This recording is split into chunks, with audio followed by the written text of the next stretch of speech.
इस यज्ञ के ब्रह्मा पद पर सुशोभित आदरणीय श्री महेंद्र शास्त्री जी और बहुत ही आदरणीय हमारे आर्य समाज के प्रधान श्री भारतभूषण जी, मंत्री जी, इस आर्य समाज के समस्त अधिकारी और जिनसे बहुत ही सुंदर आपने भजनों का रसास्वादन किया, जो सारे देश में भ्रमण करती हैं, ऐसी हमारी बहन संतोष जी, और बहुत सुंदर ढोलक पर साथ दे रहे हैं सुभाष जी। समस्त धर्म प्रेमी बंधुओं, वंदनीय मातृशक्ति,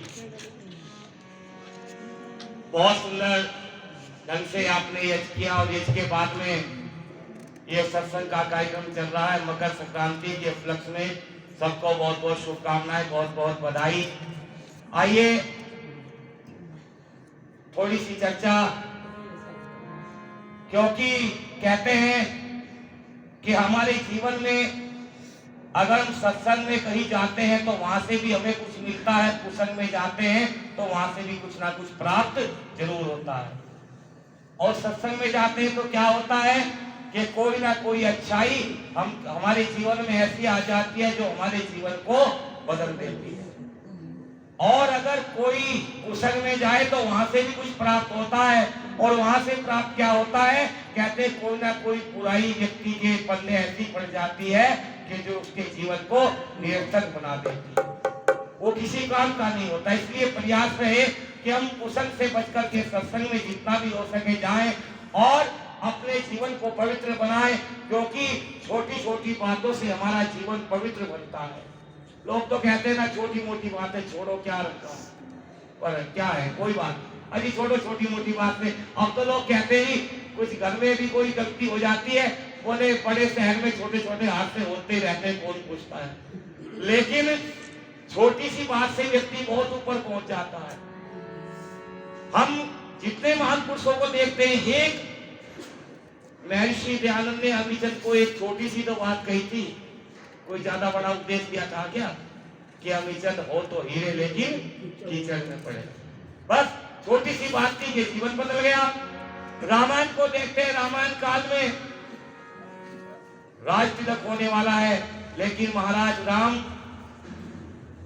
को जब पता चला कि महाराज दशरथ दरबार में नहीं आए और महल में गए, जाकर के देखा तो महाराज दशरथ जमीन पर लेटे हुए। कैकेयी से पूछा कि माता जी, ये पिताजी को अचानक हो क्या गया? उधर राज तिलक की तैयारी हो गई, यहाँ जमीन पर लेटे हुए, क्या हुआ? कैकेयी ने कहा, बेटा इनको तो कुछ नहीं हुआ, मैंने अपने दो वरदान मांग लिए और एक में तुम्हें वनवास और दूसरे में भरत को राज मांगा है। और ये जो तुम्हारे पिताजी है ना, ये दुखी होकर के इसलिए जमीन पर लेट रहे हैं कि कहीं तुम इनकी आज्ञा मानने से इनकार ना कर दो, बन जाने से इनकार ना कर दो। राम ने कहा, माता मुझे तो कोई ऐसा दिन याद नहीं जो मैंने पिताजी की आज्ञा का उल्लंघन किया हो, फिर पिताजी ने ऐसा सोच कैसे लिया मेरे विषय में? और ये कोई मैं एहसान नहीं कर रहा हूँ, ये तो संतान का सौभाग्य होता है कि वो अपने माता पिता की आज्ञा का पालन कर ले। और राम ने यूं कह दिया कि सुन जननी सोई सुत पद बड़ भागी, पितु और मात वचन अनुरागी। जो संतान माता पिता की आज्ञा का पालन करती है, वो उसका बहुत बड़ा सौभाग्य होता है। लेकिन बंधुओं, इतनी सी बात, छोटी सी बात थी कहने में, अगर राम इस बात की जगह यूं कह देते कि मुझे नहीं पता वरदान कब लिए थे, किसके सामने लिए थे, मेरा कोई लेना देना नहीं वरदानों से, और फिर कोई बात नहीं, राज नहीं देना चाहते चलेगा, लेकिन वन वन में कहीं नहीं जा रहा हूं मैं, मेरा तो मुझे हिस्सा दे दो, अपना कमाऊंगा, खाऊंगा, आराम करूंगा, है ना? अगर राम ऐसा कह देते, और संभवतः ऐसा हो भी जाता, लेकिन अगर ऐसा राम कह देते, कहने में बात बड़ी छोटी सी थी, लेकिन इतनी सी बात के ऊपर आज हमारे किसी के भी घर में रामायण नहीं होती। एक छोटी सी बात में रामायण इतनी बड़ी लिखवा दी। राम ने कहा, मैं पिता की आज्ञा का पालन अवश्य करूंगा। आज तो हम बहुत राम राम करते हैं, लेकिन कहते हैं कि बचपन में बताया गया धर्म सत्य है, बचपन में बताया गया धर्म सत्य है, और जवानी में बताया अर्थ काम सत्य है। जब तक की अयोध्या से श्री राम चले गए, तब लोगों ने बताया राम नाम सत्य है। जब शरीर के अंदर कुछ रहता नहीं। लेकिन राम ने कहा माता मैं पिता की आज्ञा का पालन अवश्य करूंगा, लेकिन बस एक इजाजत चाहता हूँ, एक विनती आपसे, निवेदन है क्या कि जो बड़ी माता है कौशल्या, एक बार उनसे आशीर्वाद ले लूं। मैं वचन देता हूं कि उसके बाद ये आपका बेटा राम आपको अयोध्या में दिखाई नहीं देगा। और क्या कहते हैं कि कैसे श्री राम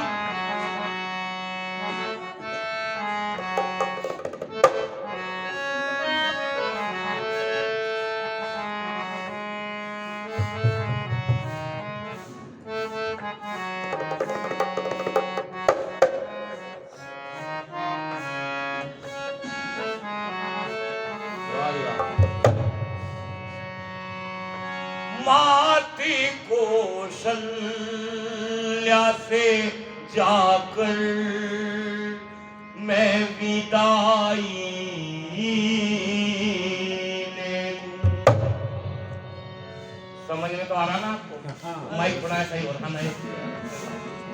माती कौशल्या से जाकर मैं विदाई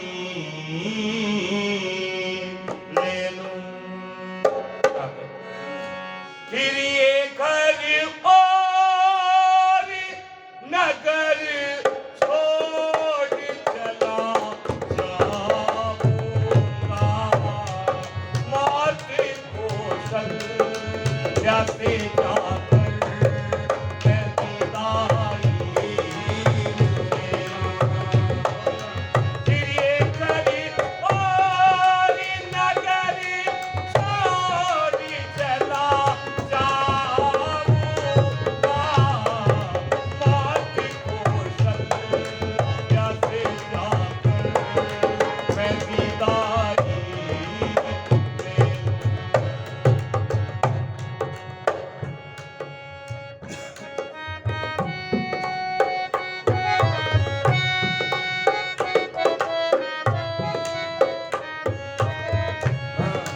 मुझको बचाने का जो आपने आदेश दिया, मुझको बचाने का जो आपने आदेश दिया, और मेरे पूज्य पिताजी ने जो निर्देश दिया, और मेरे पूज्य पिताजी ने जो निर्देश दिया, पुत्र के नाते वो कर्तव्य मैं निभाऊंगा।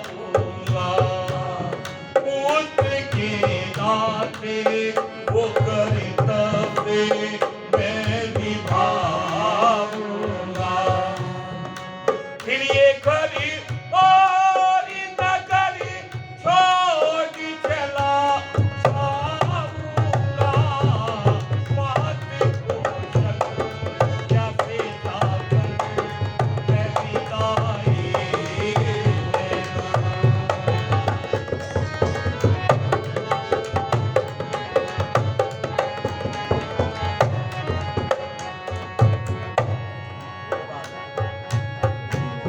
भारत के वास्ते महलों को छोड़ जाना पड़े, भारत के वास्ते महलों को छोड़ जाना पड़े। सफल जीवन अगर वन में मुझे बिताना पड़े, सफल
सर्वेश के नरेश गीत गा